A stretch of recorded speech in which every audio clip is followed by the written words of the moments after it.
بسم اللہ الرحمن الرحیم۔ شروع اللہ کے نام سے جو بڑا مہربان نہایت رحم والا ہے۔ السلام علیکم دوستو، آج ہم بتائیں گے یزید کون تھا اور وہ کس حالت میں واصل جہنم ہوا۔ یزید کون تھا اور اس کی ہلاکت کیسے ہوئی؟ یزید ملعون تاریخ اسلام کا وہ بدترین شخص ہے جس کے ہاتھ اہل بیت رسول کے خون سے رنگے ہیں۔ اس کی سیاہ شخصیت اور کارنامے اسے فرعون، نمرود اور قارون کی صف میں کھڑا کر دیتے ہیں، جس کا انجام آخرت میں بھیانک ترین اور باعث عبرت ہوگا۔ اس نے مدینہ میں فساد برپا کیا، کعبہ کو نذر آتش کیا اور سینکڑوں صحابہ کو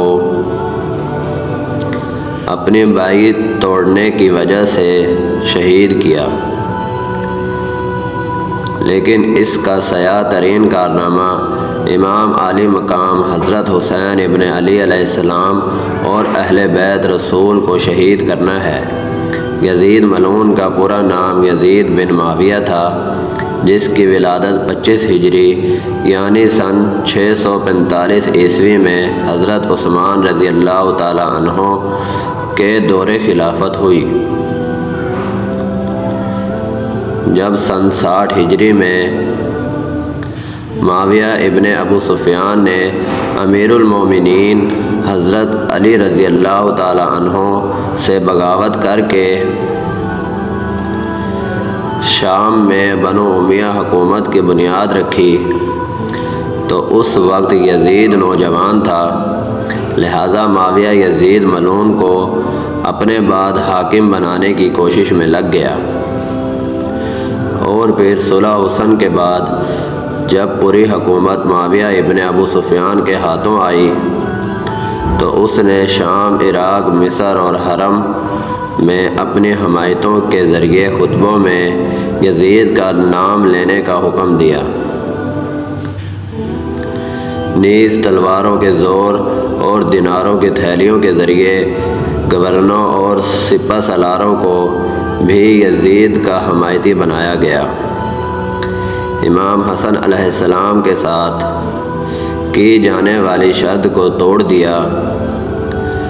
سن 60 ہجری میں نبی صلی اللہ علیہ وآلہ وسلم کی پیش گوئی کے مطابق یزید تخت نشین ہوتا ہے اور تاریخ اسلام کا ایک سیاہ باب کھل جاتا ہے، مگر کچھ اصحاب رسول یزید کی بیعت سے سری طور پر انکار کرتے ہیں،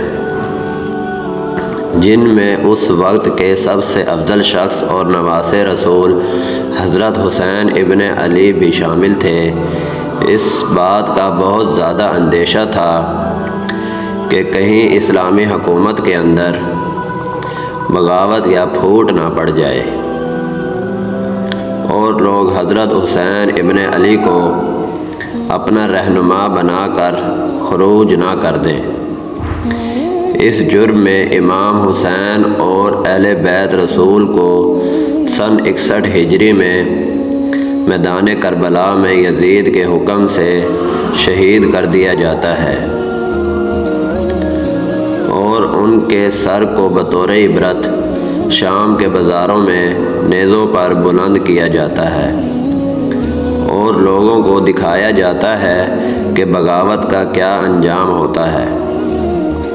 یزید کی ذاتی زندگی کو مورخین نے فحاشی، برائی، خباثت اور سرکشی سے بھرا ہوا لکھا ہے۔ امام طبری نے نقل کیا ہے کہ حضرت عبداللہ بن حنظلہ رضی اللہ تعالی عنہ اور اصحاب کی ایک جماعت نے جب یزید کے متعلق معلومات کی اور اس کے دربار پہنچے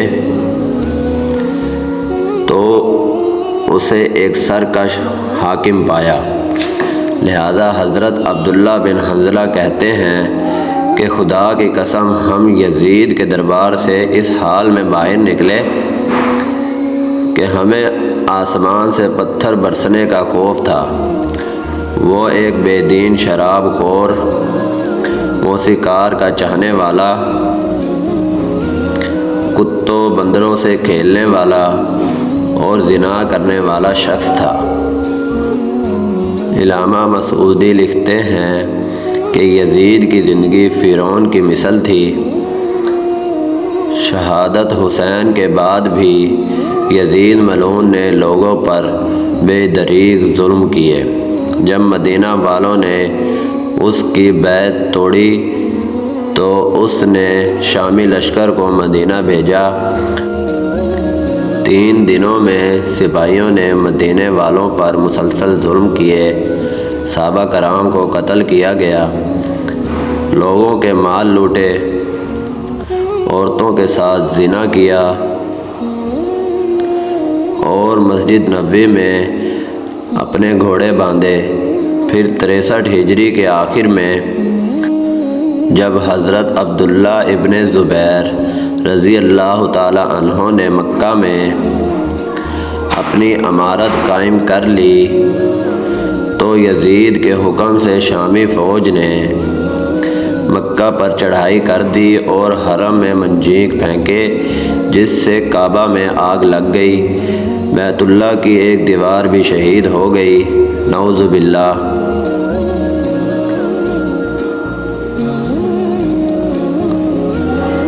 یزید کی موت۔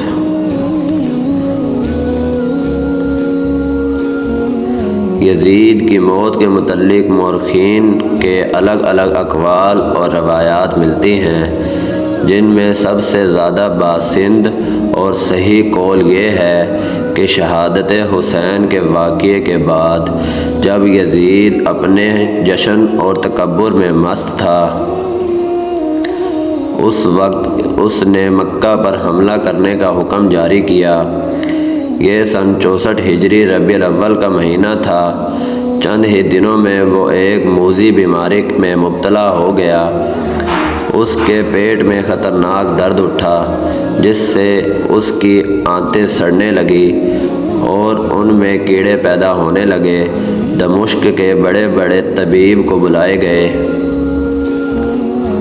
لیکن وہ اس بیماری سے یزید کو شفا یاب کرنے میں ناکام ہو جاتے تھے، کیونکہ یہ اللہ کی طرف سے قہر تھا جو اسے قبر تک لے جانے والا تھا۔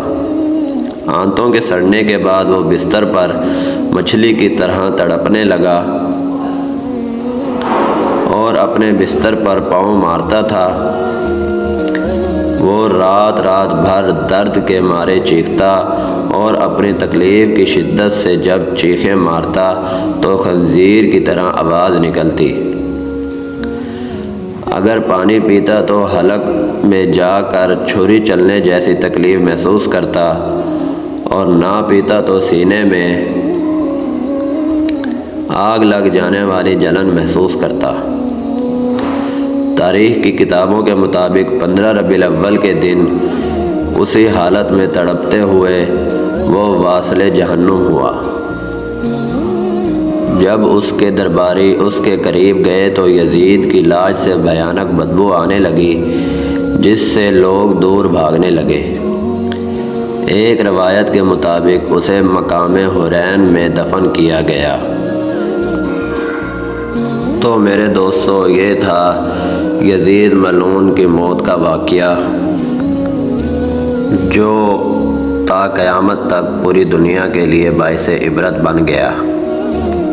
اللہ پاک ہم سب کو اہل بیت سے محبت کرنے والا بنا دے، آمین ثم آمین یا رب العالمین۔ دعاؤں میں یاد رکھیں۔ اللہ حافظ میرے دوستو۔